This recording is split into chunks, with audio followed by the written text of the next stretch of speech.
Pulp MX Network production.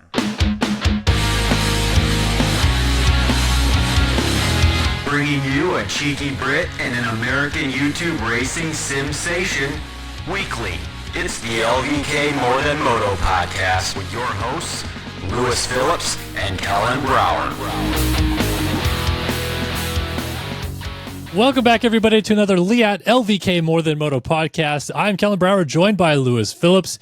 Unadilla is done and dusted. We have a championship wrapped up in the 450 class. And we also have some fun stuff to talk about from the MXGP of Sweden over the weekend and many other stories in between. I was not at Unadilla this weekend, but Big Lou was himself and got his boots on the ground and got a lot more information than pretty much everybody else that I saw. So well done, Big Lou. Good weekend for you. A lot of good information. How was it for you?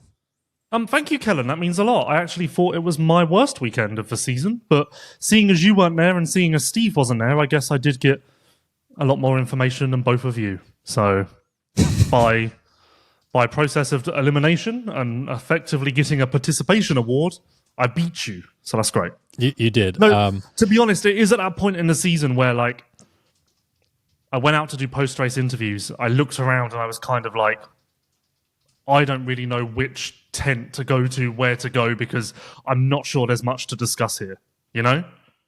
Well, like, normally you're quite pointed, aren't you, with like, I need to go in, like, for instance, last week at Ironman, I was like, I have to talk to Ian, I have to talk to Lars, I have to talk to Jorge. This week it was more so, Jorge's not going to talk to anyone, and there's not really much else happening.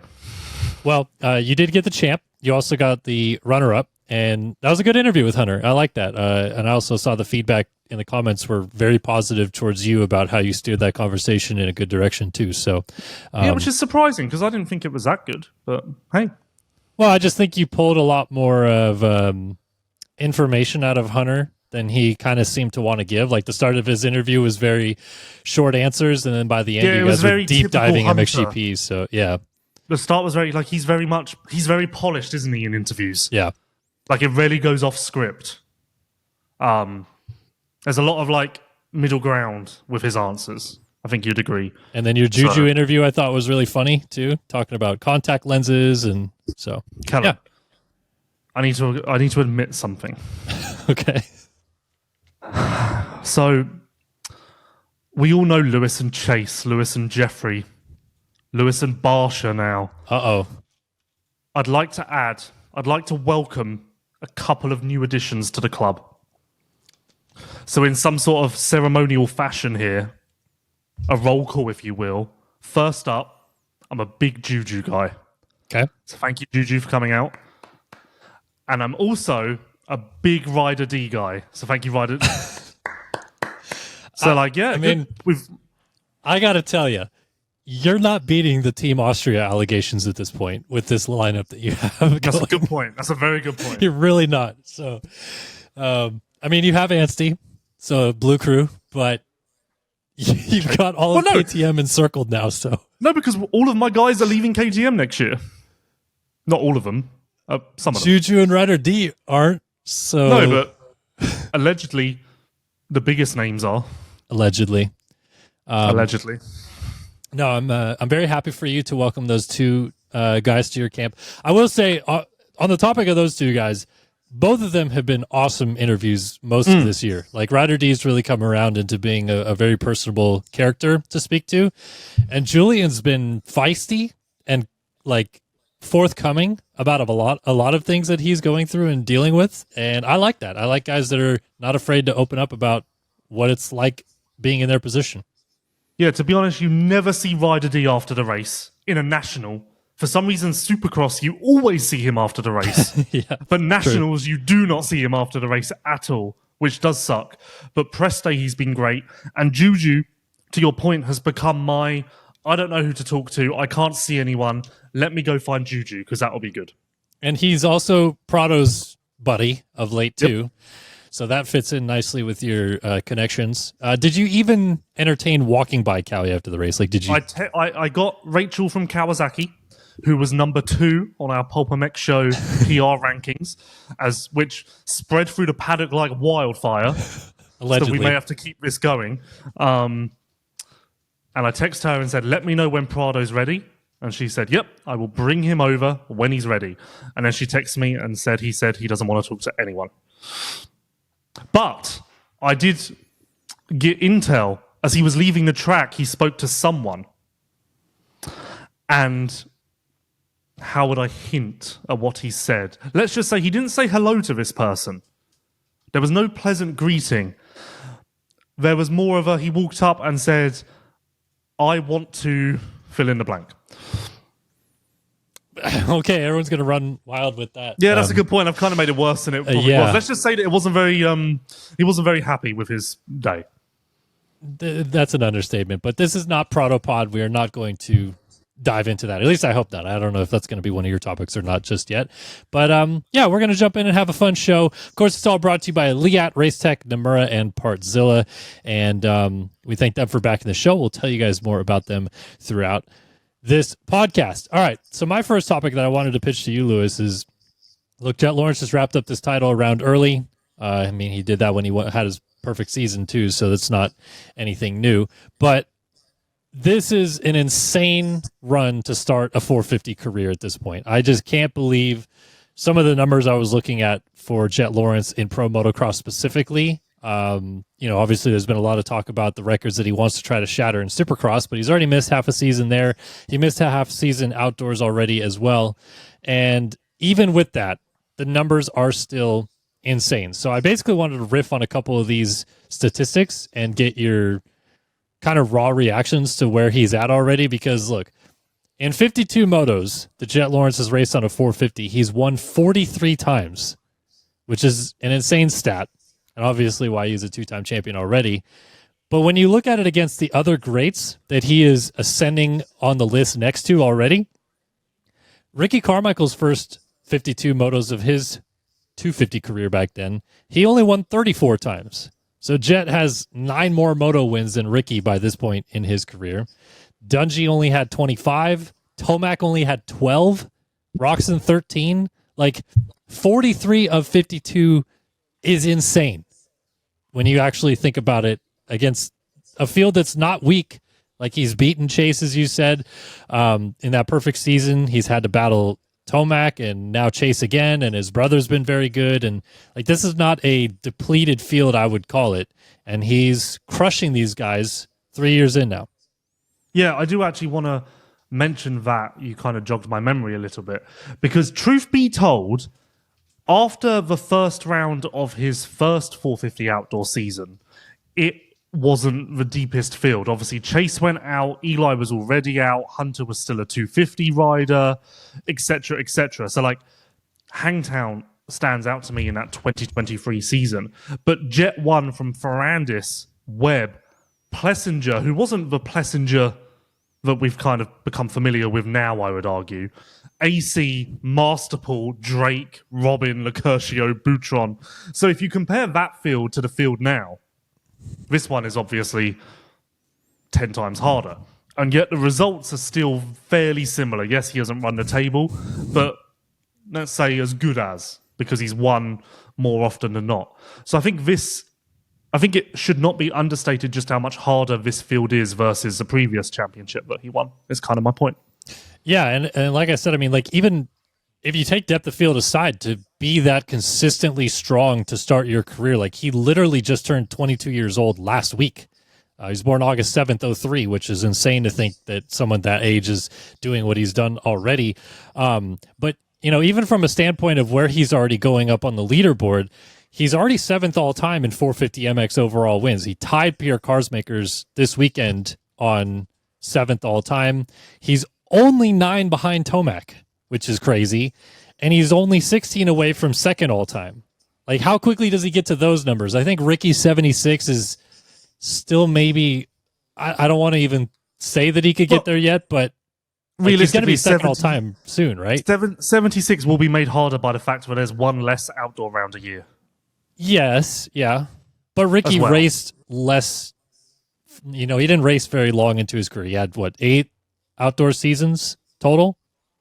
2000 and 2007, but was only a half year in 07, so 7 and a half. Yeah, I guess, but still, like just statistically, that is one less round a year. Like you say, compare those 7 seasons to Jett's eventual 7 seasons. That's 7 rounds that he won't have the opportunity. So either whatever way you spin it, that's still gonna have an impact.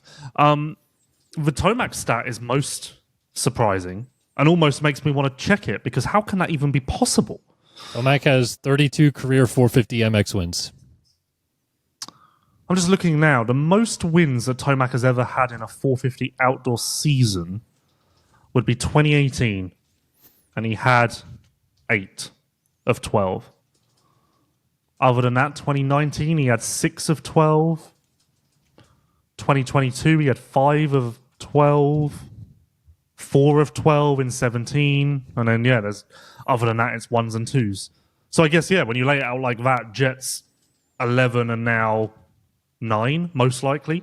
And 3 last year. That closes in aggressively. Closes in quite aggressively. Yeah, 4 last year, 8 so far this year, because 10 rounds, but he's lost 2 of them, and then 11 in his first year. I mean, okay, so again, Dungey is 16 away on 39, Jett's on 23. Do you think he can do it in 2 years? Like 2 years from now, he's already going to be second all time. So not even 5 years into his 450 career, he'll be second all time.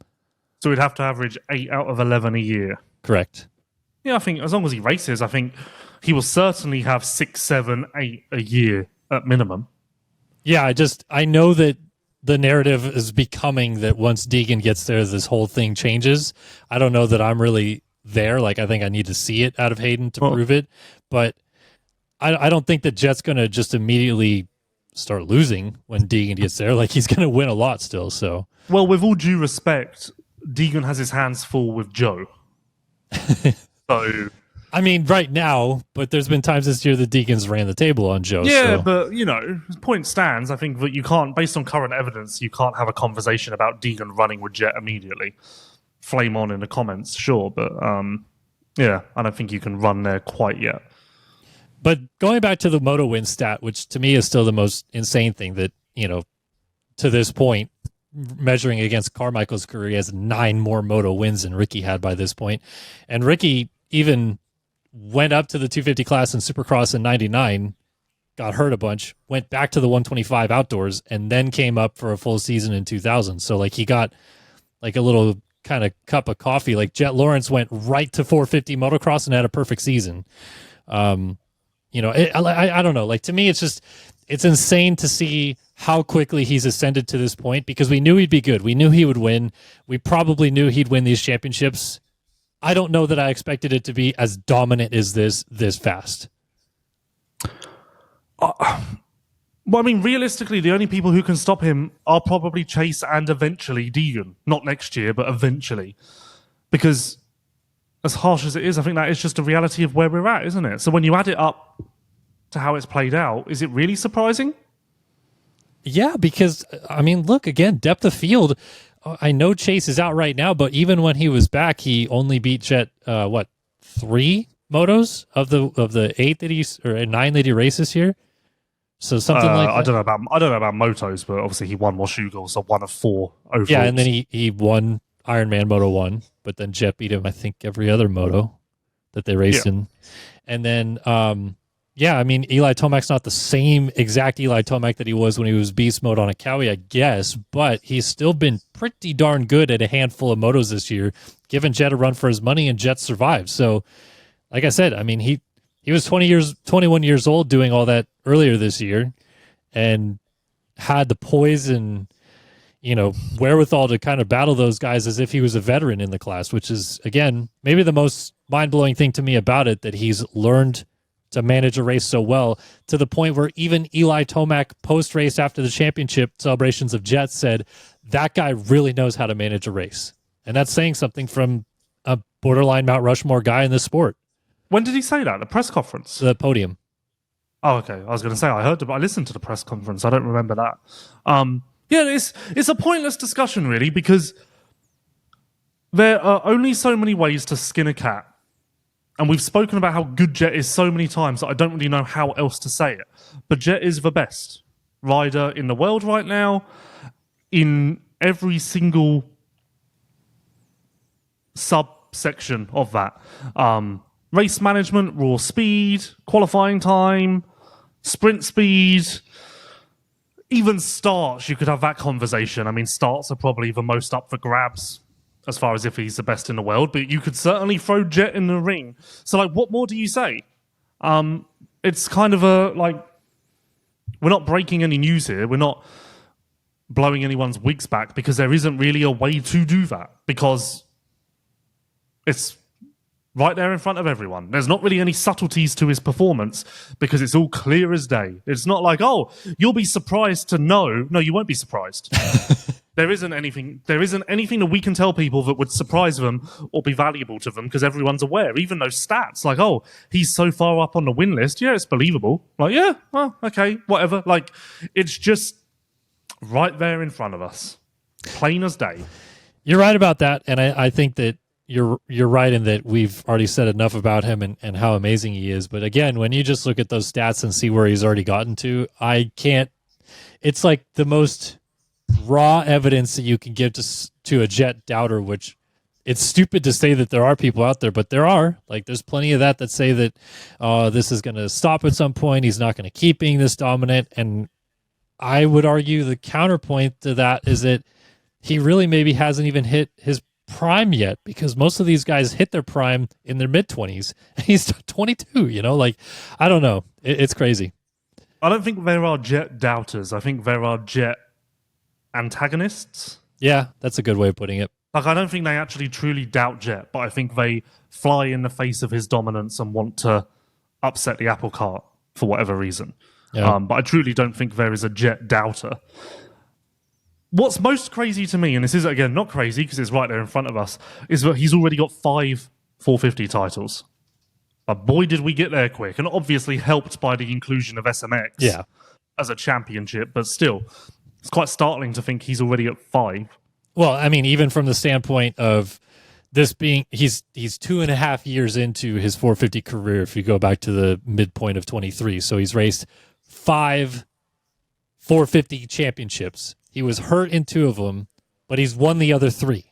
So 3 out of 5 to start your 450 career is something that not many people do anyway. Like, that just doesn't happen. So again, incredible. Another deserving championship for him. And I think he's just going to keep the ball rolling in SMX, and we'll see if anybody can stop him there. But wanted to give him a bit of the flowers this podcast because those stats are insane. And I think they need to be talked about. Let me tell you guys about Leatt. Leatt protection is in our brand DNA. It started 20 years ago with the groundbreaking Leatt neck brace and continues today with an extensive product offering of protective gear and riding apparel. But what Leatt really stands for is inspiring confidence and ensuring safety with every ride. And hey, the 6.5 neck brace is actually on sale on the website right now, Leatt.com. You got to head over there and check it out. Their Moto 9.5 carbon helmet, the X-Frame knee brace, also some popular choices at Leatt.com. So we thank them for backing the show, and definitely go check out some of those good protective wear products by Leatt. All right, on to my second topic, Big Lou. Talked about Motocross of Nations with Australia and USA, did a little bit of French team riffing as well. But actually this one I feel like kind of flew under the radar of us a little bit. Team Belgium got announced this past week, and it's a doozy of a team. It is Lucas Koen in MXGP, Sasha Koen in MX2, and Liam Everts in Open, which is the same team they ran out last year, I think, and the year before, maybe. No, last year Sasha wasn't on the team. Who was? Gertz? Because Lucas was on a Lucas was on a 250. You're right. That makes sense. But I swear this team is maybe I'm wrong. I think this must be Sasha's first. I can't remember their 2023 team, but this must be Sasha's first. Yeah, that 23 in Renee was what I was trying to remember. I thought Sasha was the MX2 rider. No, that would have been far too early, I'm certain. So Lucas was MX2, Yago MXGP, Liam Open that year? I can't even find them in the results. Either way. Oh, 5th. Yeah, it was Gertz, Koonen, Everts again. So either way, this team is, in my opinion, one of the most sneaky, underrated, could win the damn thing kind of teams, because aside from a rough weekend in Sweden this past weekend, Lucas Koonen has been, I mean, dare I say, the best rider in MXGP this season. I know Fevre's the championship leader and is probably going to win this world title, but Kunin's been electric in that class, a lot of wins. And Sasha, we know, aside from when he's rolling up the windows, can win a moto at any time in MX2. So you put in Liam Everts, who's coming off an injury right now. He's arguably, in my opinion, better on a 450. He's a little bit bigger, smoother of a rider as well. And this is a sneaky good team. Like, I think it deserves a little bit of, at least thinking about them getting into a run race for the podium at Nations, if not mixing it up for some moto wins and getting up there a little bit, right? Yes, I'm less high than you because I just believe that no one is going to come close to challenging USA or Australia. In my mind, that is a closed book, not even up for debate. So can Belgium be the third place team? Sure. But does anyone really care about third place? I don't know. I mean, yes, Lucas can go 1-1. He won't, most likely, but he can. Sasha will be the drop score because he will crash, without doubt. And it just depends if he can do one solid moto without crashing. And then Liam will be solid, but not spectacular. So yes, it can be the third place team, especially with the Netherlands and France and Spain most likely not fielding their strongest teams. But there's no way it comes close to the USA and Australia unless one of those teams has an absolute disaster of a day, which could happen, as we saw at Ironman last week with Chase and Eli. Okay. I mean, you're right. And I think that those guys will struggle to go up against the powerhouses, if you will. But, I mean, they're good. They're talented, no question about it. And at any point in time, they could all hit at the same time. So that's one thing to think about. Let me actually ask you this, though. This team is young, and it is the Belgium superstar team of the next decade or so. I'd be shocked if anybody else gets into the mix to get on that team, especially with the way Jago gears. I mean, but the way that Jago has been on a 450, you can't say he's going to be a better pick than Lucas on a 450, and Liam will be there soon, and it seems like he's going to be better than what Jago's been bringing to the table. But aside from that, if this team does end up going to the Nations for the next, 7-8 years together, can they win it ever? They're 18, and 21 years old, so they've got at least 6-7 good years of this team being a powerhouse, at least. Yes, but it would have to go their way. Like, I don't think we're ever going to be in a situation where this team is better than any other possible team that could be sent to the event, Like, I don't think it's ever at that point. I mean, I guess it could be once some riders retire, like once Tomac steps away. I mean, Australia is going to be around for a while in a similar vein. Hurlings will be gone soon. Feather will be gone soon. So that knocks the Netherlands and France down. So yeah, that will clear the way somewhat, but I just never see this. I never see us heading into a Nations and saying this will be the best team. And no one who's going to beat Belgium. I don't know. I don't think we're ever going to get back to that level. But yeah, sure, they can be in contention at some point.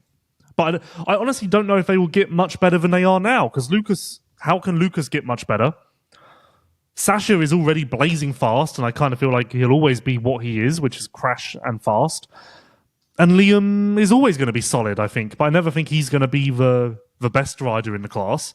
So, yeah, they're going to get better. But I don't know if the team will really blossom that much from where it is right now. Well, you're stepping around the topic I want you to talk about, which is the fact that Lucas and Sasha at some point maybe will still come to the USA, or as you put it, 100%. How is that a topic you want me to talk about? You didn't mention because this is why I want to bring it up. Because, okay, Lucas and Sasha 3 years from now could be MXGP and MX2 world champion together if they stayed. I think that's a firm possibility of it happening, especially with the depletion of MX2 coming because of ages coming soon. So then Liam will be on a 450 because he'll be 24. He'll be aged out of the class. Lucas will be battling for a world title. Liam, let's say he's like a 5th to 8th place guy, and Sasha's the MX2 world champion. And I feel like at that point, if that's what they're doing, should they not be considered a favorite? Okay, very angry that you said I'm stepping around the topic you want me to talk about when you didn't mention that at all. Well, because I was talking about the next 10 years, and so I figured at some point you would talk about the fact that the Kunins still want to come to the USA. Kellen, tell me about Jett Lawrence. Oh my God, Kellen, I wanted you to talk about the weather today. Why didn't you bring that up? Like, that's basically what you've just done to me. No, and how is what I said irrelevant with what you've just said? I don't care if they're going to be world champions at the same time, because Adamo was also the world champion 2 years ago. Like, that doesn't make... At the end of the day, the champion label doesn't mean anything come Nations time. Team USA isn't going to have a single 450 champion on their team this year, but they're still going to be the favourites. And if you really want to break it down, Australia will have one champion. We're still calling them the favourites. So you leaning on the champion tag like it's going to mean everything, it means nothing, essentially. The only reason I'm bringing that to the table is because in the past, when Jeffrey Hurlings was the world champion or battling for the world championship, and Kai de Wolf suddenly is stepping into the realm of battling for the MX2 world title, and made Netherlands a powerhouse. And I feel like that'd be the same thing for Belgium. Like, it would just be unequivocally the evidence laid in front of you that these two guys are arguably the fastest guys in Europe, which could happen if they stayed there. My point was, I don't care about the label. This is what I said. I would argue they are already as good as they will ever be, because Lucas is already that good. I don't agree with that. Day. I don't agree with that. You can't disagree with it with Lucas. Come on. Okay, yes, I think maybe speed-wise, Lucas is about his peak, but consistency and world championship winning prowess and stuff like that, no, he's not there yet because he's not winning the world title. This is one event, so we don't need consistency. We just need speed on one day. And then Sasha... Okay, you would hope that he's going to become more consistent, but I don't think Sasha's ever going to become this winning machine that just clocks off win and podium after podium. Like, I would argue that Sasha already is kind of going to be what Sasha is. So yes, they might get better respectively, but I don't think that it's a case where you're looking at it and you're saying, oh, give it 3 years and that Lucas guy is going to be so much better than what we have now, and you don't even know, Like, I'm trying to think of a nation that would be like that. Denmark. Because aside from Harrop, they've got a couple of EMX kids. So you could look at Denmark and say, give it a couple of years and Harrop will still be in his prime, and Mads Fredso and whoever the other joker is will then be a lot better, and Denmark will be prominent, and they'll be so much further ahead than where they are now. Fair. Belgium essentially is going to be this for the foreseeable, which is a podium team with individual moto winning potential, but I would argue that they will only be the absolute favourite to win the event dependent on what the teams around them do. It will never be a case of, hey guys, this is a Belgian team, and then your response is, oh, I don't care what America and Australia do. They're fucked. Like, they can bring Carmichael out of retirement. They can do whatever they want. They can't beat this. Is my point. Okay. I think I'll disagree that Sasha and Liam couldn't be better than where they are right now, because I think that there's a world where Sasha levels out and is consistently fast in 3 years or so, and then we go to a sand race, Assen, something like that. And Liam's amazing because he's good in the sand. Sasha blows the doors off of everybody else in MX2, and Lucas does what Lucas does.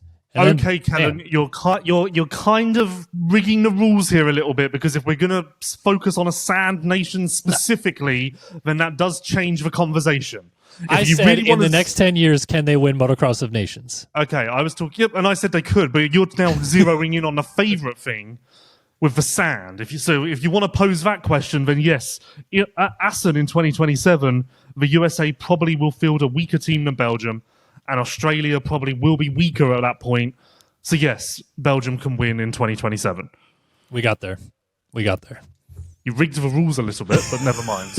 You never told me we were previewing the 2027 nations. Well, it just was a future projection, because, I mean, that team is good. Like, you can't deny the fact that those three together is a superpower team on some level in the next handful of years. Maybe not right now. Liam coming off an injury, Sasha and his crash problems, but Lucas Kunin is doing Lucas Kunin things this year, and I think is already in a position where he can carry Belgium back to a podium, which they've struggled to get of late. And then you suddenly, wham, have a good day out of Sasha where he doesn't be the drop scorer and Liam puts in a solid result. I don't know. Maybe I'm just rose-colored glasses about this team. Assen will likely be Hurling's final professional race, so he'll want to be there. Kai de Wolf, to your point, by that time will be a 450 rider and so much better than he is now. And then MX2, they'll have some kid that no one's heard of. So, like that, depending on who the MX2 rider is, that's arguably a better team than Belgium. Okay, there we go. I look forward to debating Assen 2027 Team Belgium and the Netherlands in a few years with you here on LVK. You look thrilled about that prospect as well. I won't be around. Okay, well, let me tell you about Racetech. For 40 years, Racetech has been supplying the motorcycle industry with high-quality suspension components made right here in the USA. For modern and vintage, Racetech is your go-to source for suspension performance. And hey, anywhere across the U.S., guys, get your suspension serviced at one of their several centers that are located in the U.S., Europe. They're also available in South America, Australia, New Zealand. There's plenty of Racetech centers for you to go get your suspension work done where you need to get it done and feel a lot better about the way that you're riding and the comfort that you feel on the racetrack. So visit racetech.com and check out all that they have to offer today. All right, my third topic for you. We'll stay over in Europe for this one because this is relevant current news. Isaac Gifting became the hero of many on the weekend. Almost won the second moto at his home race in Sweden at Uddevalla, passing Roman Fevre on the last lap, passing Jeffrey Hurlings with 3 to go, and then he crashed. It was a weird crash. I don't think when I didn't watch the race live, so when I heard he crashed, I thought, oh my God, what happened? And then just to see like a slide out end the race for him was odd, but I guess he was having a bike issue getting it started after that, and then ends up having a bad day results-wise, but otherwise, insane day to battle with the leaders, to be up front, to bring the home crowd to life, to make Paul Malin scream insane things into the microphone. It was a lot of fun. So first off, what did you make of that whole scenario and Gifting doing what he was doing? Well, first of all, the crash, if you look at it closely, 2 seconds before he crashes, his body is hoisted forward as if the bike has just stopped, like that sort of motion. So I'm not completely ruling out that there was a bike problem. That has been floating around that people believe that happened, like either on that step down table coming in where there's already something going on or whatever. So also he could have hit a false neutral, like maybe. that would have also hit that sort of motion. I don't know if the JK Yamaha PR department is really in existence, so I don't know if we're ever going to get any firm answers on what happened there. But no, it was amazing. And this is the beauty of MXGP through and through. Because, and actually this, I don't want to go too deep on this because I'm doing the MXGP podcast show tomorrow, which is going to really focus on this. And this, but if I also unpack everything, we'll be here for 30 minutes. But this is essentially the layers of what I have on this. And you can pick one to discuss. A, this is what makes MXGP great, because you will never be able to replicate this atmosphere and this opportunity in a national series like America. You just won't. And also, it goes along with the European fans. The nations are always better in Europe because of the fan flares and air horns and whatnot. Like that, it even made me think, like, you could hear the air horns around the track. You just can't hear the fans in America, and I don't know why. You can, but it sounds different. Like it's like car horns and chainsaws, and it's not. The air horns are a very, I feel like, European thing. Yeah, I don't know why. It's quite it's a horn with air in it. I mean, it's amazing. Opposite creation of the century. 2, they always say that if you're a rider in Isaac Gifting's position, you need to do exactly that. Throw all inhibitions out of the window. Put yourself in a shop window for one race only and show what you can do. That's pretty much the memo for every rider who's on the cusp like Isaac Gifting. Ultimately, this is going to do nothing for him. He's not going to get a factory ride. I doubt he'll have more support. Which points to a bigger issue with the sport, because if that doesn't work, then what the fuck do these guys do? Like, what are they? Like, arguably, this takes me into my third point. Now, I was having a very interesting conversation with a rider for 3 hours at the weekend. We were really putting the world in place. And we were talking about emotions because, I'm a bit of a therapist. We were talking about emotions, and this rider was saying how, like, I need emotion to do well. Because if I don't have that, it kind of just feels like I'm here for no reason. And I'm like, why do I care? What am I chasing?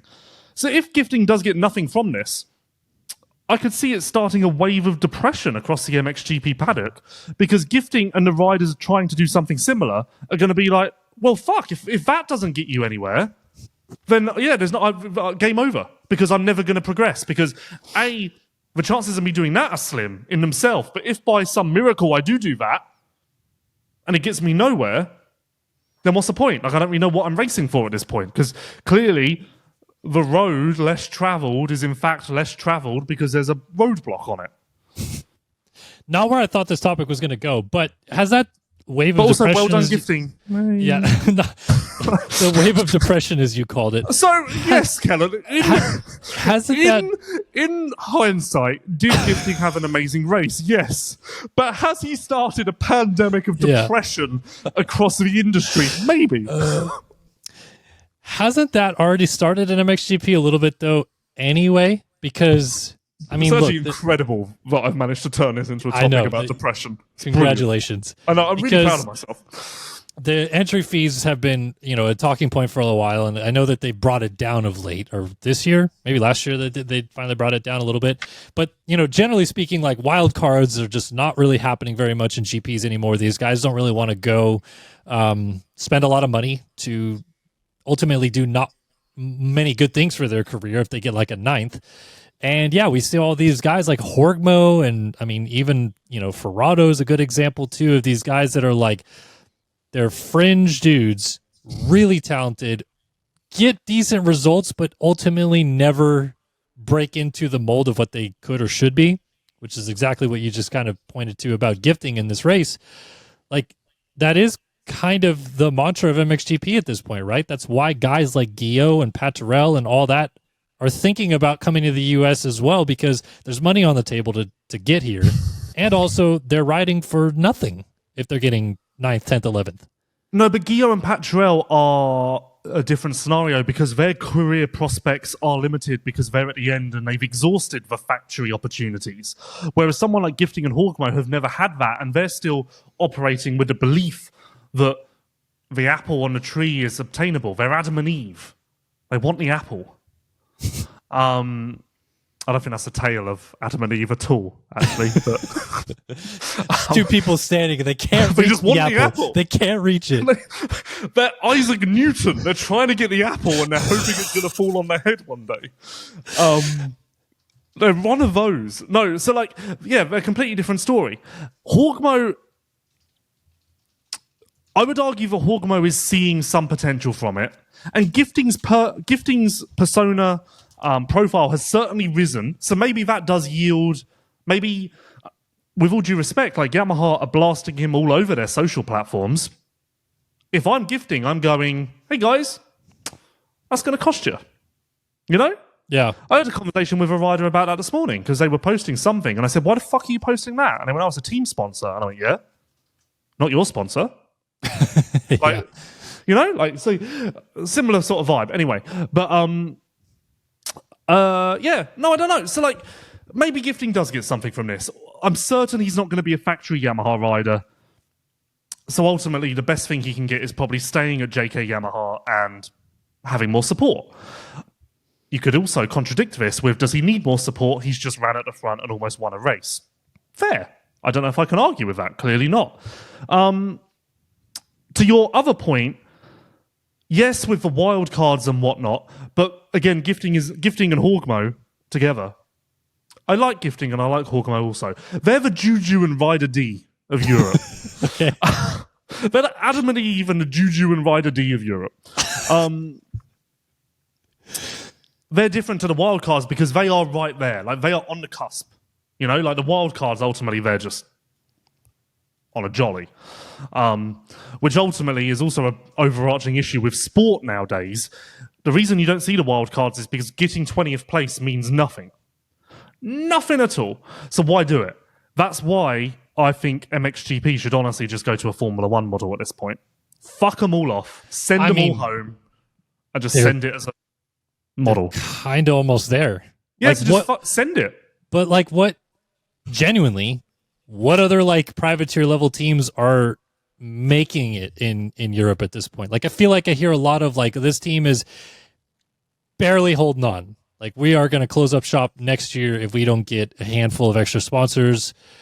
Riders are coming in and out of riding, and I don't know. Like, I just feel like I see more and more again, Mathis Brauer, who came to the U.S., is, I feel like, even another good example of a guy that is good enough to race in Europe, like is good enough to be in the mix, but goes and races French motocross all year long instead.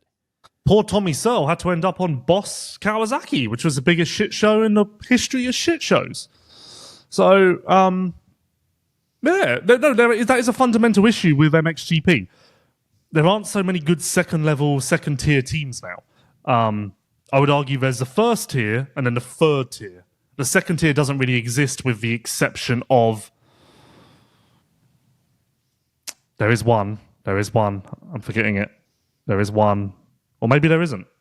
But in the past, there was Standing Construct. There was Wilvo. There was another one.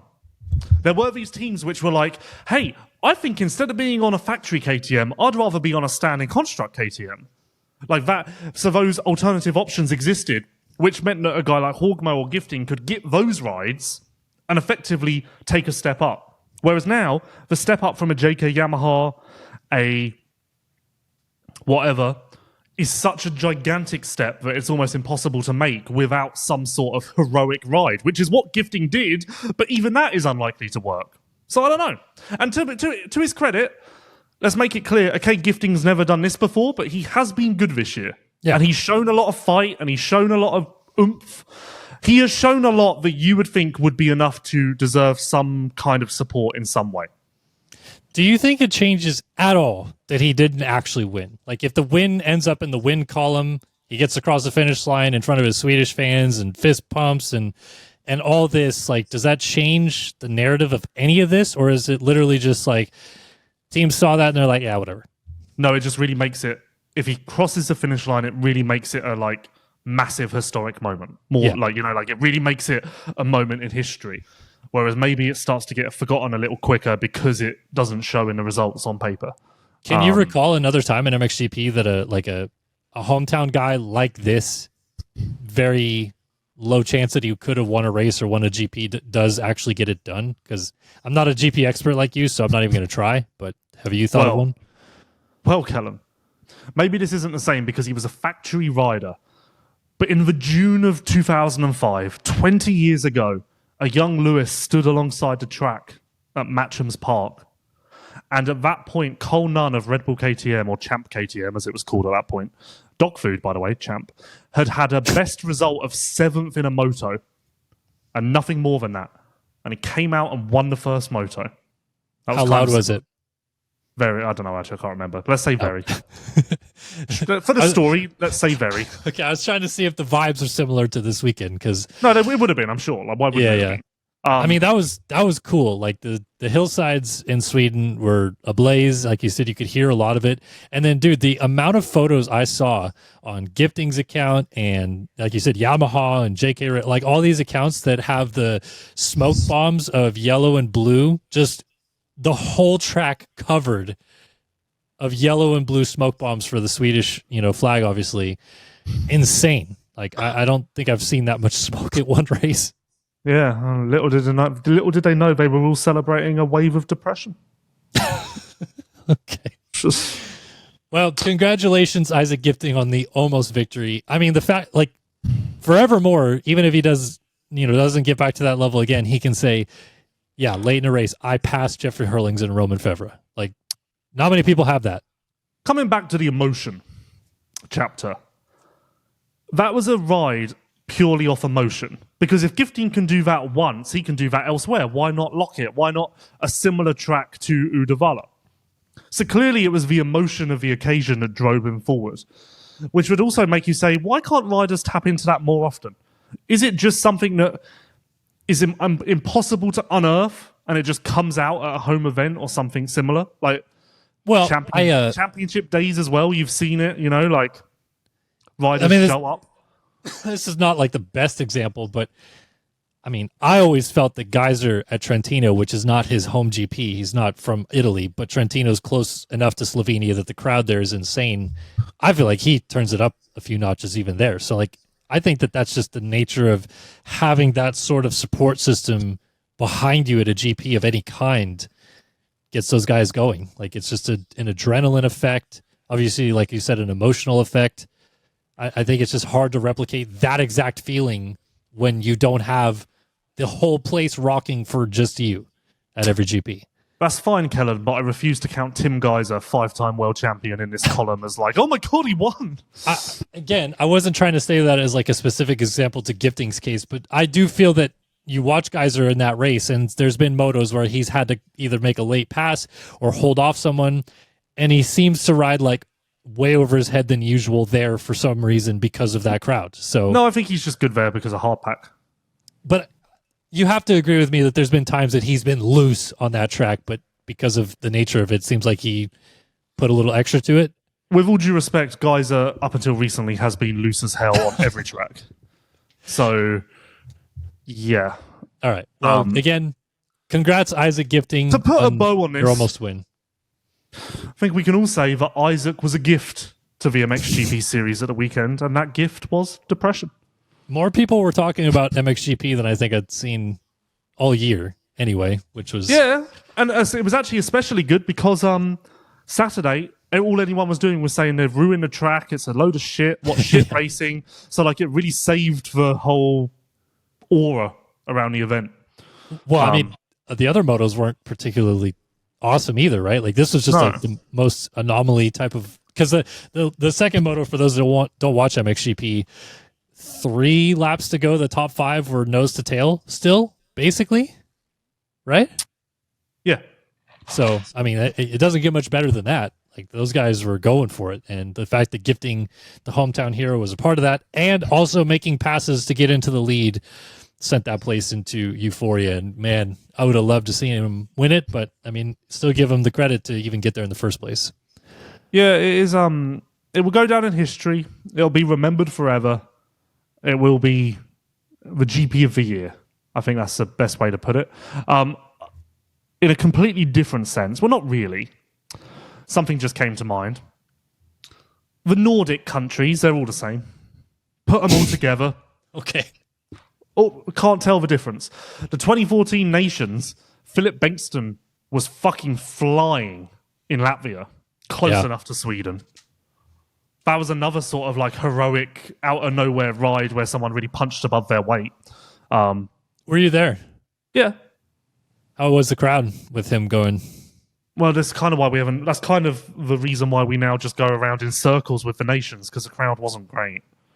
Yeah, but I mean, there was enough local Swedes there probably to get. I mean, the crowd wasn't great. Another thing about Sweden too. Kudos to their crowd. The loudest people at the nations every year. Is that fair? Yeah, they're up there. And also another thing with Sweden, which I haven't even mentioned, Uddevalla, what a fucking place. It's cool. I love that place. I give Riga all the credit, Latvia, Kegums. Uddevalla, head there, people. It's one of the best places on the calendar. Great go-kart track, great lakes. And if you're not going there for go-karting and lakes, I don't know what else you want. I knew you'd bring up the go-kart track. Oh, they missed. I'm sure they missed me. The moment of your historic victory. Yes, and also my historic defeat, as I was reminded of. What was that, 21? I don't know. What time? Oh, now I'm nostalgic. Here we go. Even I've been bitten by the depression pandemic. Okay, let's tear you away from that. I'll tell you about Namura. Namura Technologies has been a trusted name in performance engine components for motocross, ATV, UTV, and personal watercraft for over 20 years. From complete rebuilds to high-performance upgrades, Namura delivers precision-engineered parts built to perform under pressure. Their expanding lineup includes cast and forged pistons, connecting rods, gasket kits, engine valves, and cylinder kits, all designed to meet or exceed OEM specifications. Find full product details and application coverage at Namura.com. All right, Lou, what have you got for me? Well, we discussed what I had before the show, didn't we? And I've kind of forgotten what those were, which isn't ideal. I got so wrapped up in the gifting situation. Would you like me to jog your memory? Yes, please. Well, there's the MXGP title fight. Oh, yeah. No, we've done a lot of MXGP now. I'm tired of it. There's Landon Gibson. Let's do that for a little bit. Okay, Not 7 minutes, but let's do it. I like Landon Gibson. I know him, which is big for me with the amateurs, because he rides with Chase. So when I was at the Baker's factory, I met him and saw him and whatever else. Good guy. I like Landon Gibson. I was really trying to figure out how to deal with this on Saturday because inevitably it was going to come up on multiple podcasts. And I think that you just have to say, it is what it is. Throw it in the bin. Come out next week and that'll be the proof will be in the pudding of Budds Creek, because if he comes out and qualifies 14th this weekend, then whatever, Unadilla clearly meant nothing. So I'm in wait and see mode. I'm not judging harshly at all until if he doesn't qualify again at Budds Creek, then we have a problem, obviously. But for now, it's one race. J-Mart didn't qualify for his first Supercross. Weird stuff does happen from time to time. Maybe he did just get swept up in the occasion, needed to get used to the calendar, needed to dust off some cobwebs. So we'll see. Budds Creek, proof will be in the pudding. Yeah, I think I'm right there with you. And for those that don't know exactly what we're talking about, Landon Gibson made his pro debut for the Rockstar Energy Husqvarna team this past weekend and did not qualify for the motos. He was 40? No, he was 38th in qualifying. Obviously, fast 36 go in, and then I was trying to read the LCQ synopsis. It sounds like he started in second and then crashed and then got back to fifth and then crashed again. I mean, I know we don't pay attention that much to the LCQ, but it sounds like he was kind of going through the motions a little bit there. Well, do we have a lap chart? I'm sure we do. I didn't look at it. I just saw what Mitch Kendra at Racer X was saying about the race. Well, if you click his name on the LCQ, it just says he did 2 laps. Well, maybe he crashed twice in that same lap. He did have the fastest lap of the LCQ. I mean, look. Not that that's really anything to celebrate, but... End of the day, he is a good rider. People need to remember that about him. Not qualifying for a national is a tough look, but he's a great rider, and he's going to go on to do good things. And to exactly your point, Jeremy Martin missed many main events in his career when he was arguably supposed to be the title favorite or the fastest guy. So I think there's ample chance for him to rebound from this, but this is going to sting all week. And I guess the best medicine for this is to come back with a vengeance, because he is going to race at Budds Creek and do some damage. It doesn't do him any favors either that Caden Dudney also made his pro debut with Star Racing Yamaha this weekend and did pretty damn good. So I'm sure Gibson was sitting on the sidelines watching that happen and going, you have got to be kidding me. This is the worst day of my life, but I think he'll get over it. I'm just scrolling the LCQ results. First of all, there's a fuck ton of weird-ass names in here. I wouldn't even know how to say most of them. And secondly, I've just realised that Hunter Yoda got 14th in the LCQ. Which, I don't know if that's a segue into the PRMX Partzilla segment? Or? It will be in just a moment, but just to further the Landon Gibson talk for 1 second, he won the last moto that the Ironman at the Ironman Combine a few weeks ago, last week, I guess that was, before making his pro debut this weekend, and that's beating Enzo Temmerman, the man who finished 13th at Washougal in a pro national, and that's beating Caden Dudney as well, who was also in that race. So that's how good he can be. People just need to take that aside and not think about the fact that he didn't qualify. Things happen. But yes, talking about Hunter Yoder not qualifying, not good. Overall, I feel like the Partzilla Blaster Power PRMX team is not having much fun, aside from Mitchell Harrison right now, which is sad, but also, I guess, silver lining. Could have been worse if Harrison wasn't doing what he's doing. Cade Clayson chose to sit out the last 3 nationals. Jack Chambers broke his leg this weekend. Femur, wasn't it? Femur, so leg. And then, Hunter Yoder just did not qualify. Similar situation to Gibson. Was 39th qualifier or something like that. And then I don't know what happened in the LCQ, but not good. Didn't make it. And we're sad for our PRMX buddies. Do we think that Yoda's going to club? Did I hear this? I don't know. I give the names that have been mentioned, I give it 50-50 on pretty much any of them ending up there. But it does sound like Parker Ross is staying at Bar X. Avery Long just re-signed with AEO KTM. I can't think of the other names that are supposed to go there too, but maybe Yoder goes to club. Just thinking it'll be good signing because he's really good at Supercross, but it'll be an interesting signing because I really don't know what the step up outdoors would look like, if at all. It'd have to be big. There's no way. It's just because I think Yoder, one of the best stories of the summer. I think because I think one of Yoder's biggest problems is he's never really done a lot of East Coast stuff. He's a California kid.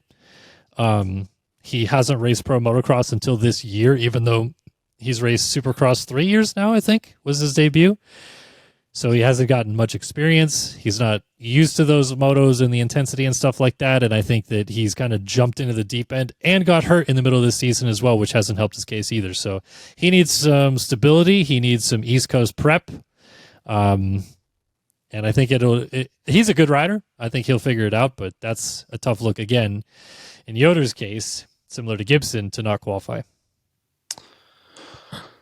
Yeah, it would be an interesting one for sure.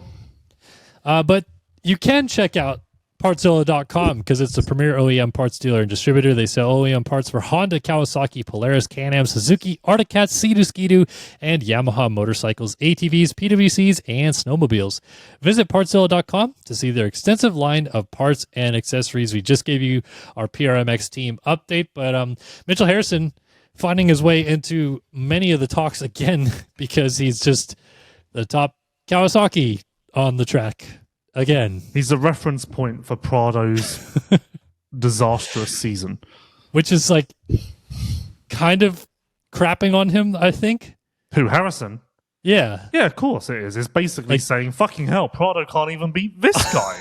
Yeah, it's not good. But hey, Harrison's beating him, and he's beating a lot of other dudes. He's is he just about locked in at this point? I mean, who can pass him to get into the playoffs? Shock and Keogh still, but I think he's almost on Justin Hill for the... Yeah, I mean, Harrison just needs to not screw up, essentially. He just needs to have a similar day to what he's had recently. He can't get Colt, so that's not going to help. That's too far. He could potentially get McElrath, I guess, if McElrath scores no points and Harrison has a really good day. But if he gets Justin Hill, he's locked. Because, yeah, that's true. So... And he's only 12 points behind Justin Hill. So well, he's not locked, is he? Because Guillaume and Shock could leapfrog him. Yeah, but if he gets Justin Hill, that puts Justin Hill, even if Guillaume and Shock get him, right. Justin Hill would be bumped out. So then because he would Harrison stay in. would lose 2 but gain 1, which would put him back to 20th. Right. Okay, yeah. Oh, well, look at that. It's all coming up PRMX for the SMX playoffs, or the postseason, as I like to call it, because I don't really like the word playoffs. Yeah. All right. You got some other stuff? Yes. This is an off-the-wall topic, but I don't... Actually, no, you know what? Let's do the MXGP title fight. Let's do it. Well, it's over, isn't it? Next topic. All right, next. It's over. It's done. Like, it's literally game over. What was wrong this weekend? Okay, so I have a couple of theories. Because I asked a few people, and everyone said if there is a secret injury, he's kept it secret even from the team. So I don't think there was an injury or any sort of issue like that. Did you see his Instagram stories last night? No, I didn't. I'm just going to pull them up if they're still there, which they're not. They've expired now.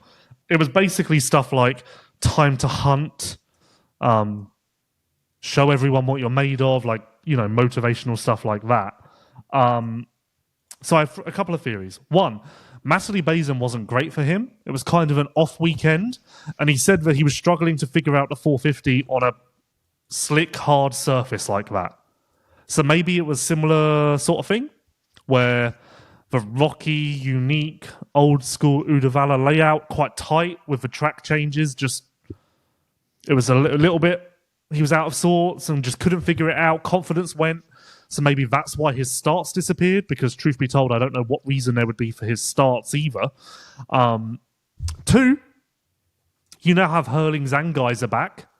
So maybe that fried him a little bit. He overcomplicated the situation, was a little bit too stressed about the potential of them getting between them and helping or hurting one way or the other, points-wise. Maybe that was on his mind too much and he melted. Or 3, there's a secret injury, but as I said, I tried to find that out and no one even knew anything. I mean, after the first moto, he was like rubbing his arm, but I guess that was more to do with arm pump than anything. So, yeah. I don't know. But he can say that he's about to go hunting all he likes, but there's just no way that he closes this down unless Fevra really fucks up. Yeah, and to lay it out for those, again, that don't watch MXGP, Lucas Kunin had got the points gap from, I don't even know, it was 50-something at one point down to 9. on Roman Fevre, and now it's out to 41 points again in one weekend. Roman Fevre did the triple sweep. He won the quali race and both motos. We talked about Gifting almost beating him in the second moto, but he did get the sweep done. And Kunin got 8th overall. I don't even remember the moto scores, but just not a good day for him. So, yeah, you kind of quickly talked about like the, Geyser and Hurlings getting into this situation, and maybe he just kind of melted mentally about that. Do you think in any facet, finally, some of those rookie pressures caught up to him a little bit? Like first time being in this situation, that also had a little bit of a factor in him just like, and then doing too much. I did think that, but then he did race Hurlings basically all year and battle with him. So I can't imagine the names on the jerseys meant that much. And he did race Tim at the start of the season. So, like, it'd be weird if that really did They're not impact names him. on the jersey so much as it's just like he finally got to the doorstep of being the MXGP championship leader, and now we're done. So, well, I did think about maybe he put so much emphasis on Lommel and not fucking up like last year and getting through his home GP and capitalizing in the sand. Maybe he put too much emphasis on Lommel so that after Lommel, kind of a weight was lifted and then it fell apart. I don't think I've explained that correctly, but I think that can happen where you focus so much on one thing mentally that you kind of have nothing the next week, and something you didn't think would be a challenge kind of catches you off guard. But full props to Fevre, because he hasn't gone 1-1 since 2019, which is wild. wow, I didn't even know that. No, Wow. just a little stat for the LVK show there. And then add in the qualifying race as well. So Fevre showed up. And, if it is a case of Hurlings and Geyser and the names on the jerseys and whatnot, Fevre's raced them before. And Fevre knows all their tricks. So that does not mean anything to Fevre at all. So, I just think that Fevre is in a great position to bring this home. And if he does screw it up, realistically, maybe Kunin can win both motos this weekend. Hurlings and Geyser can finish second and third in both motos. Fevre fourth, which would mean that he would pull back 14 points. Brilliant. Then it's down to 25 or whatever. That would be 26, 27. Do you think Fevre now goes total management mode? Or do you think he's still going to try to attack and put it to bed the next 2 or 3 GPs? Somewhere in the middle. I think he goes somewhere into managed mode, but obviously knowing he still needs to do something. But I don't think he takes risk. I don't think he lays it all on the line. I think he picks and chooses what battles he wants to be a part of. Yeah. It'll be very interesting to see how Kunin responds, and also if Kunin now starts to try and play games a little bit.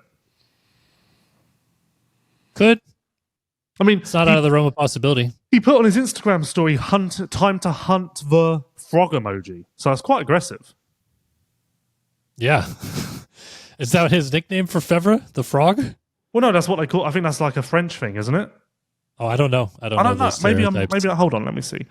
What would I Google? Why or do people call Frenchmen What would I Google? frogs? Just to clarify, there's 4 GPs left, and next week is Arnhem, or 2 weeks from now. Little whatever history lesson now for LVK.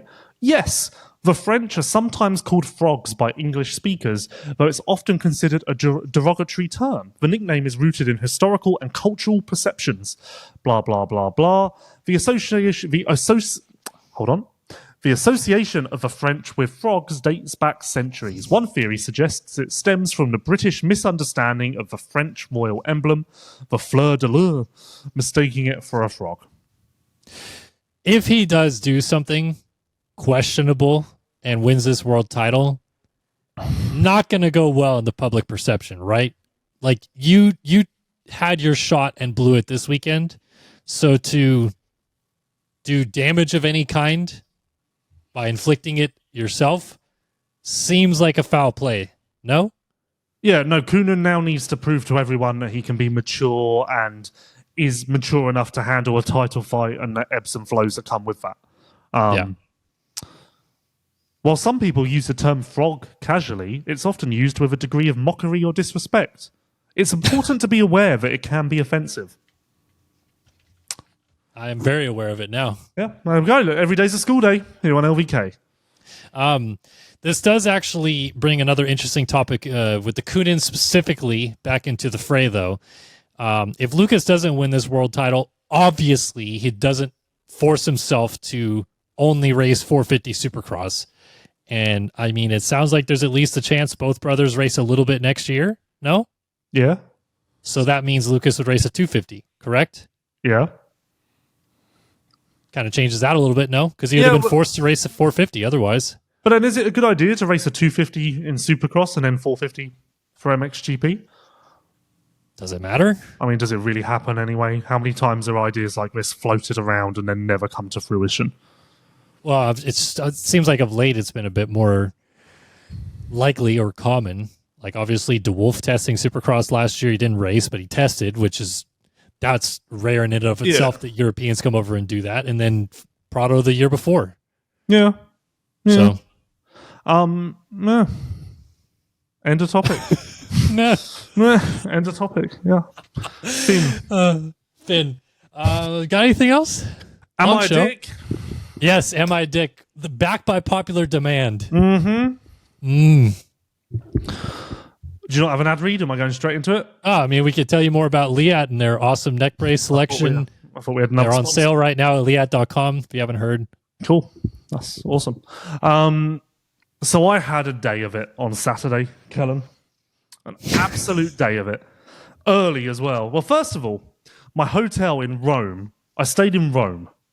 Not the Rome that you're thinking of.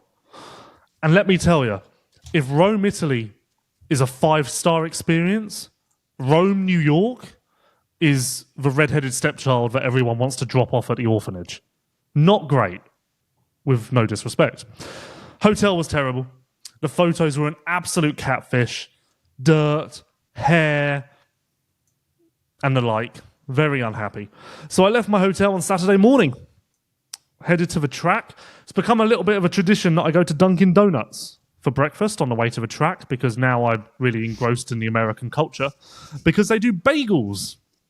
Love a good cream cheese bagel for breakfast. Why not? It's not bad. So I get there.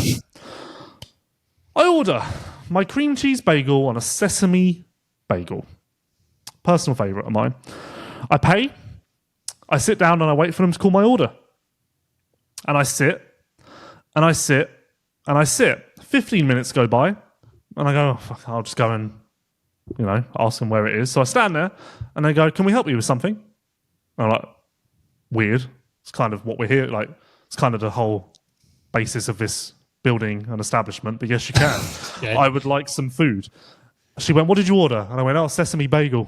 And she went, we don't sell bagels at this one. And I went, what? And she went, I can offer you a croissant. It's not really the same though, is it, love? So you've just sold me something you don't sell? Because I've paid for it, it's on the receipt. And she went, yeah, sorry. Bit weird. So I asked for a refund. Went and got a refund. Put my card in. They hand me the receipt for the refund, $3.49. And I noticed that on my original receipt, I paid $6 something. So I go, hold on, why did I get refunded less than the original amount? They take both my receipts. And they go, oh, sorry, you were overcharged first time. I went, so hold on. You overcharged me for an item that you do not sell. What? And they went, yeah, sorry about that. And literally, I've never met a collection of such fucking idiots in my life because there were about 5 of them. Not a brain between them. They basically had no idea why I was upset or what I wanted. They couldn't even really understand why I was there. I don't know if it was the front for a drug organisation or something. So that was terrible. It's not even really the Am I a Dick. I just wanted to tell you about my bad experience. Okay, great. And then, drive into the track, there's some old men stood in the road with boots. And I'm thinking, that's weird. So I didn't know if they were police. So I stopped, wound down the window. I go, we're collecting for the local fire brigade. In this economy, Kellen. They wanted money off of me in this economy. Do they not watch the news? So then I had to awkwardly go, no. And then, as my window went back up and drive off. But I didn't realise that I could have just kept driving. I thought I had to stop. I thought it was some sort of alcohol test. So then I just had to awkwardly watch the window go back up. No, sorry, bye. Sorry, bye. Terrible morning on Saturday. Not as bad as Mikkel Harrop's day. He broke his collarbone. Which brings us to Am I a Dick? Also, I'm walking in And they go, I'm walking in as the what's it called? Fuck, what's it what's it called? The religious Walking ceremony. in? Chapel. Oh, chapel. What are you talking about? Religious As ceremony. I'm walking in as that's going on, and they're just using these really profound thoughts. And I'm like, oh, really making me think about my terrible start to the day. So that's when I was converted. No, and I bring up Harrop because it brings us to the Am I a Dick? Which is, I was in line at Syracuse Airport, basically at the front of security, and the line was quite long behind me. Harrop walks into the start of the line, so we're talking. And then it was he had to keep moving, and I went, "Oh, just jump in front of me. You're with me." And he went, "No, I don't want to be a dick," which is why I was like, "Ah." And I went, "No, you're fine. You've got a broken collarbone." And I turned to the person behind and went, "You don't mind, do you? Look, he's got a broken collarbone." And the person behind was like, and I was like, "No, see, they're fine. Come on in." So was I a dick for letting Harrop cut the line? He has a broken collarbone. Yeah, I mean, whatever. Like, I think most times people don't really love the whole cutting the line thing. He But has a broken collarbone. to me, the whole like cutting line or not cutting a line on an airplane, who cares, bro? We're all getting on the same airplane. Like, you really want to sit down an extra 2 seconds early? The only thing about cutting lines on airplanes that sometimes grinds my gears is when like a decent amount of people do it and then they check bags at the back of the plane. So like if you're one of those poor saps that has to get on later and a lot of people have cut the line and got their bags up and stuff like that, then you might be left at the, I got to check my bag, which sucks. But I think in that situation, who cares, bro? You're getting to your seat 5 seconds later. What does it matter? Speaking of people being idiots, my dirty hotel, on the first night I changed rooms because my first room was so dirty. And I went to him, "Yeah, I want to change rooms. My room's disgusting." And the guy went, Oh. Well, this isn't great for me either. I pay my housekeeping staff for good reason. And I'm like, "Oh, sorry, let's just make this all about you, shall we?" Like, what the fuck was that about? Like, Yeah. he literally basically made it like, this is bad news for him. What a bad day. And I was like, "Yeah, brilliant, mate. I just fucking wallowed in somene's hair." How dirty are we talking? Because like I feel like even me, like I don't want to read to. you my hotels.com review. Okay, yeah, let's hear I it. wrote one. No, I wrote one for the first time in my life because I thought, and obviously, I oversold it a little bit before we start really judging Lewis. I've already judged you, so. Well, people are really going to take this. I oversold it. I may have oversold it a little bit, but I wanted my review to be cool. I didn't want to be one of the boring people that says dirty hotel, not ideal. Just scroll into the reviews here. Hopefully it hasn't. Danielle, no, that's not me. Carol, no, I'm not Carol. Where am I? Maybe they deleted yours because it was so harsh. It wasn't harsh. It was poetic. Like the chase poems. How would I order this by? How would I order this by? I'm surprised you can't just see it if like you're logged into your account. And Well, I it just probably pops can, up but with I've never your left a review. review before, so I don't know how you do that. What is this, hotels.com or something? Yeah. Lewis. Kathleen? No, that's not me. Am I Kathleen? No. Lewis! Here he is! Lewis. Titled. I was very I put a lot of thought. I've just fucking clicked off it. Oh, come on, bro. I put a lot of thought into my title. Because obviously, the first, you really pull people in with a title. If life's taught me anything, do judge a book by its cover. So, Run, in all capitals, is my title. Run. Okay. And it's in speech marks as well, like I'm screaming it. So it's not run, it's run! So like it's coming from the heart. Again, that's what I've done here, Kellen. Immediately pulled people in, appealed to them. I've connected with them because I've made it personal. Already I'm winning best review on this website, which may or may not be a reward. Dirt, hair, broken room doors are just some of the headline items from arguably the worst hotel I've ever visited. The photos are misleading. I fell for that trap, and I should be a cautionary tale for you all. How dirty is this hotel? My once white socks are now black after walking around my room. Not ideal. And that's actually true. And I do want someone to go fund me some socks. I had to be moved 3 times due to dirt and an insane amount of hair left by previous customers before I eventually gave up any hope of this hotel ever being called satisfactory. I could honestly go on, but what's the point? All you need to know is that you shouldn't stay here under any circumstance. Anything would be better than this shithole. That's quite a good review. Wow. Aggressive and impressive. I feel like I'll be hired soon. I'll be out of motocross soon because I'll be reviewing restaurants and shit. Yeah. Hey, there's a lot of money in that. Honestly, how many times have I said it? I should have capitalized in GPs by doing travel reviews and everything. And even still, we should be capitalizing. Although I don't know if anyone really cares about Rome, New York. But maybe I do. Maybe you can. I'm not staying in your hotel. Maybe you can clickbait some people in by saying Rome review, and they're like, "Oh, I wonder what Italy's like." Surprise, it's New York. Yeah. All right. Well, am I a dick? Intent. Back by popular demand, and I would say of the airport thing alone, no, not a dick. But it sounds like the synopsis of your weekend is we are borderline Lewis being a dick. There's a lot of Really? no. Should I have donated to the firemen? Why not? I didn't have cash. In this economy. In this economy, Kellen, did I not watch the news? Oh man. In Got this anything economy. else? Got anything else? No. I I genuinely thought that you had to stop. I thought it was the police or something. I was like, oh. I mean, that's a fair idea.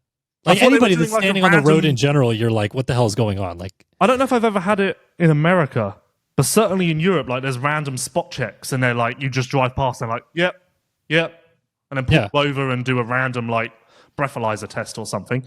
that And then I just had to awkwardly do the window up. It was like, you know, the Hangover? When he does the window up and he's like, doo-doo-doo. Yeah, that was me. that does exist in the US, but it's weird stuff. Like California, for example, you enter California, you have to stop because they're doing an agricultural check to make sure you're not bringing any. Yeah, but that's a border. Yeah, but that's what I'm saying. Like, Oh. Those are the few times it happens. Sometimes there's DUI checkpoints, but those are like in the city usually. So anyway, yeah, interesting weekend, Big Lou. Just terrible, to be honest. No, it wasn't that bad. It wasn't that bad. It was that bad. The racing was terrible. Oh, only up from here. Well, yeah, good news is we got Budds Creek this weekend, and Jett will probably go 1-1. So What I need you to not do is not have heat stroke at this race because it can get hot at Budds. I'm fucking fine, Kellen. Oh, okay. You're fine. Yep. I'll add to your medical bills. There was another thing I wanted to raise. Oh, here's a question to end. I did this on the post-race show on Vital MX. Eli Tomac really wants an overall win before the end of Outdoors. Seth Hammaker really wants a podium before the end of Outdoors. What's most likely to happen this weekend? Hammaker on the podium. I say the same simply because it's easier to podium than it is to win. Just statistically. There's more chances to get on a podium than there is to win. Yeah, and I don't know. Maybe Jett takes his foot off the pedal a little bit this weekend, but you still got to go through Hunter then, and Hunter's pretty good. So, and he won a moto at Budds last year even. So, I mean, this is a good track for him. I think Prado Could Eli win? Sure, but I don't know. I think Prado will win. Oh, okay. Well, we'll see. No. All right, that's another LVK More Than Moto podcast brought to you by Leatt. Wait, we got one more. How bad has it gotten where I can say I think Prado will win, and I don't even need to explain that it's a joke? That's the point we're at, where I can say that, and I don't even need to justify the point that I'm joking, because I know everyone in the world knows I'm joking. That's how bad it's gotten. Prado pod. I like Jorge. I hope he's doing well. I do too. Honestly, like, this sucks all around the board. Other than just producing way too much content about this, nothing is fun about watching Prado do what he's doing right now. It's not cool for the sport. It's not good for the MXGP crossover. It doesn't make entertaining racing in the USA either, because we thought Prado would be close to Jett and he's not. It just sucks. Like, there's nothing fun about this. Yeah. Fair point. So, all right, another LVK More Than Moto podcast brought to you by Leatt. Thanks so much to Leatt and, of course, all the other folks that back us along the way. We'll be back after Budds Creek to rehash the 2025 Pro Motocross season. Still got a title fight alive. Joe Shimoda trying to take down Hayden Deegan. Probably not going to happen, but we'll see what happens at Budds Creek this weekend. Thanks for tuning in, guys. See you next week.